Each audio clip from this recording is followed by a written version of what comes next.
तो दोस्तों आज हो गया 27 दिसंबर 2022 यूपी में देश दुनिया की सभी ताज़ा बड़ी खबरें लेकर आए सिर्फ आपके लिए। चलिए फाफर खबर शुरू करते हैं। उससे पहले चैनल को अब तक सब्सक्राइब ना किया हो तो फाफर चैनल को सब्सक्राइब कर दें, लाइक कर दें, शेयर कर दें ताकि इसी तरह खबर आप हर रोज देख सके। चलिए शुरू करते हैं आज की पहली बड़ी खबर। मध्य प्रदेश के मुख्यमंत्री शिवराज सिंह चौहान ने सोमवार को कहा है कि ओलंपिक और एशियाई खेलों में पदक जीतने वाले राज्य के खिलाड़ियों को डीएसपी और डिप्टी कलेक्टर नियुक्त किया जाएगा। शिवराज सिंह चौहान राज्य सरकार के पुरस्कार वितरण कार्यक्रम को संबोधित कर रहे थे। इसमें केंद्र खेल मंत्री अनुराग ठाकुर भी मौजूद थे। आपको बता दें कि मुख्यमंत्री ने कहा है कि राज्य सरकार ने बेहतर प्रदर्शन करने वाले 10 खिलाड़ियों को पुलिस बल में सब इंस्पेक्टर और 50 को कांस्टेबल के पद पर नियुक्त करने का निर्णय लिया है। कांग्रेस नेता राहुल गांधी सोमवार को महात्मा गांधी और पूर्व प्रधानमंत्रियों की समाधि पर श्रद्धांजलि अर्पित करने पहुंचे थे। हालांकि सोशल मीडिया यूजर्स का ध्यान इस बात पर गया कि क्या उन्हें ठंड नहीं लगती।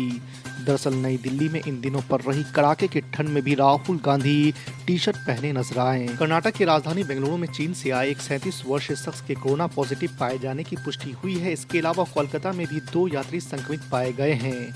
आपको बता दें कि इसके अलावा बिहार के बोधगया में म्यांमार और थाईलैंड से आए 4 लोग संक्रमित पाए गए हैं। कोरोना पॉजिटिव पाई गई 3 महिलाएं थाईलैंड की है जबकि एक पुरुष म्यांमार का रहने वाला है। फिलहाल इस बात पर नजर है कि इन लोगों की जीनोम सीक्वेंसिंग रिपोर्ट में कौन सा वेरिएंट पाया जाता है। महाराष्ट्र कर्नाटक सीमा विवाद पर पूर्व मुख्यमंत्री उद्धव ठाकरे ने केंद्र के सामने अलग मांग पेश कर दी है। उन्होंने केंद्र से विवादित सीमा क्षेत्र को केंद्र शासित प्रदेश घोषित करने की मांग की है। खास बात है कि दोनों राज्य की तरफ से सियासी बयानबाजी जारी है। हाल ही में मुख्यमंत्री बसवराज बोम्मई और मुख्यमंत्री एकनाथ शिंदे ने केंद्रीय गृह मंत्री अमित शाह से मुलाकात की थी।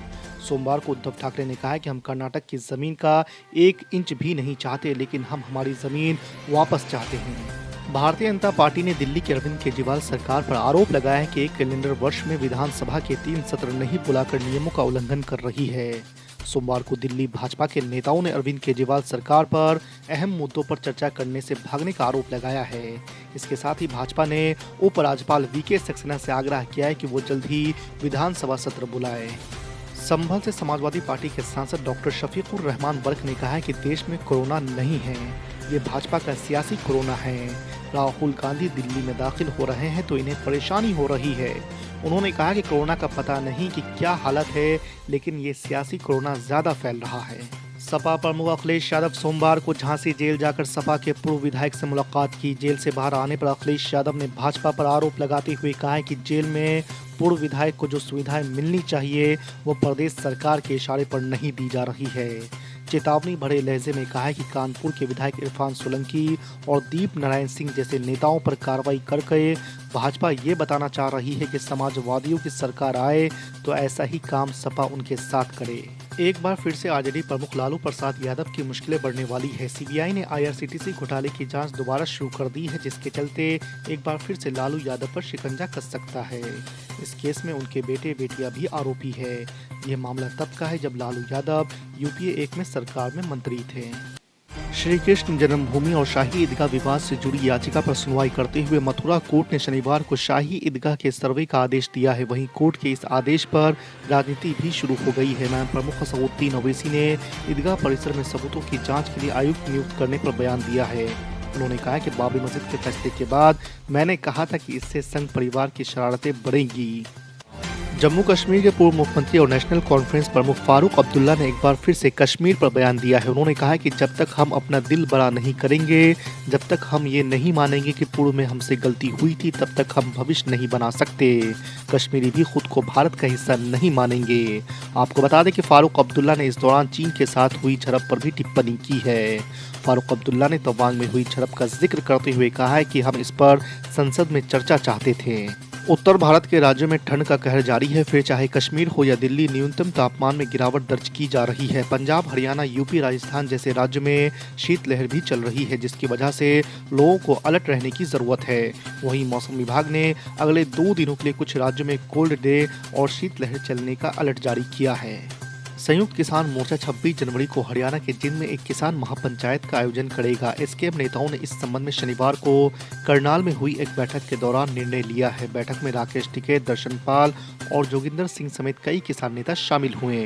दर्शन पाल ने बताया कि उत्तरी राज्यों की महापंचायत 26 जनवरी को जिंद में होगी।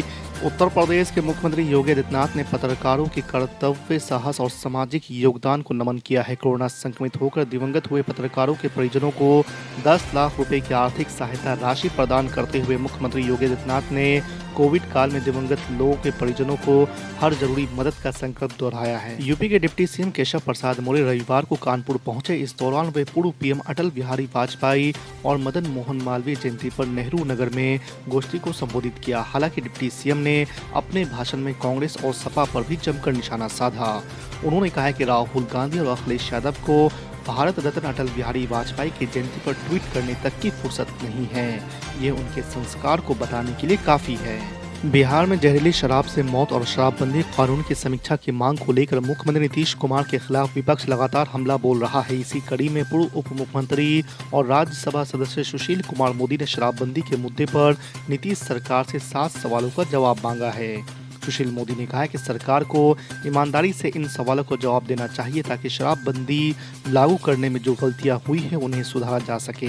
अंकिता हत्याकांड को लेकर हरीश रावत का 24 घंटे होगा धरना। पुष्कर सिंह धामी सरकार को घेरने का बनाया प्लान। जी आपको बता दें कि अंकिता भंडारी हत्याकांड को लेकर उत्तराखंड के पूर्व मुख्यमंत्री हरीश रावत सोमवार को अपना 1 दिन का धरना देने जा रहे हैं। हरीश रावत सोमवार मंगलवार की मध्य रात्रि गांधी पार्क में ही धरने पर डटे रहेंगे। नेपाल में हिंदू राजशाही के खिलाफ 1 दशक तक लंबा विद्रोह करने वाले पुष्प कमल दहल प्रचंड तीसरी बार नेपाल के प्रधानमंत्री बने हैं। एक पूर्व उग्र माओवादी गुरिल्ला की पहचान रखने वाले प्रचंड का राजनीति में आकर शीर्ष पद तक पहुंचने का सफर बेहद दिलचस्प है। सपा अध्यक्ष अखिलेश यादव ने शुक्रवार को इटावा में साफ किया है कि चाचा शिवपाल यादव को पार्टी में बड़ी जिम्मेदारी मिलेगी। ये भी कहा है कि पार्टी का संगठन बनने पर उन्हें जिम्मेदारी सौंपी जाएगी। आपको बता दें कि मुलायम सिंह यादव के निधन से खाली हुई मैनपुरी लोकसभा सीट जीतने से गदगद अखिलेश यादव ने दावा किया है कि मैनपुरी मॉडल ने गुजरात मॉडल को फेल कर दिया है। अब गुजरात मॉडल वाले मैनपुरी मॉडल पर रहे हैं। उन्होंने कहा कि समाजवादी पार्टी मैनपुरी मॉडल की तरह जमीन पर उतरकर संघर्ष करेगी और चुनाव लड़ेगी। स्वास्थ्य मंत्री मनसुख मांडविया ने चीन में कोरोना से मचे हाहाकार के बीच भारत में तैयारियों का जायजा लेने के लिए राज्य सरकारों के स्वास्थ्य मंत्रियों के साथ मीटिंग की। इस दौरान सावधानी बरतने, अस्पतालों में बेड, ऑक्सीजन की पर्याप्त व्यवस्था पर फोकस करने की बात कही गई है। कांग्रेस अध्यक्ष मल्लिकार्जुन खड़गे ने शुक्रवार को दावा किया है कि नरेंद्र मोदी सरकार राहुल गांधी के नेतृत्व में चल रही भारत जोड़ो यात्रा से घबरा गई है, जिसके चलते वो इसे कोई न कोई बहाना बनाकर रोकना चाहती है। उन्होंने पार्टी के प्रस्तावित हाथ से हाथ जोड़ो अभियान की तैयारियों के संदर्भ में बुलाई गई वरिष्ठ कांग्रेस नेताओं की बैठक में ये टिप्पणी की है। दिल्ली के उप मुख्यमंत्री मनीष सिसोदिया ने गुरुवार को उपराज्यपाल विनय कुमार सक्सेना को पत्र लिखा है। इसमें उन्होंने दिल्ली सरकार के कामों में गैर जरूरी हस्तक्षेप नहीं करने का आग्रह किया है। आपको बता दें कि मनीष सिसोदिया ने लिखा है कि एलजी साहब सरकार के रोजमर्रा के कामों में दखलंदाजी कर रहे हैं। पत्र में उनकी ओर से ये आरोप भी लगाया गया है कि एलजी दिल्ली सरकार के मंत्रियों को साइड करके सीधा अफसरों को आदेश दे रहे हैं। बिहार की नीतीश सरकार ने राजस्व विभाग में 10,000 से ज्यादा पदों पर होने वाली नियुक्ति प्रक्रिया को रद्द कर दिया है। अब इन पदों पर नए सिरे से नियुक्ति होगी।